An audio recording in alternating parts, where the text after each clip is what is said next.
Hello guys, in today's video I will be showing you how to fix Uno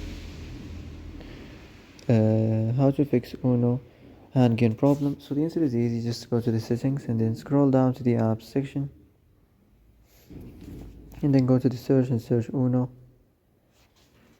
and then go to the storage, and here you will find this clear cache option. Click on it.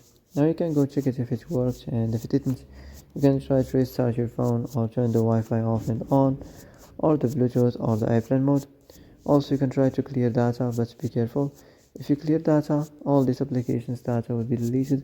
This includes all files, the settings, the accounts, the databases, etc. So be careful if you want to clear your data. And that's it for today's video. I hope this is the answer you've been looking for. If you like this video, don't forget to like and subscribe, and see you in the next video. Thanks for watching.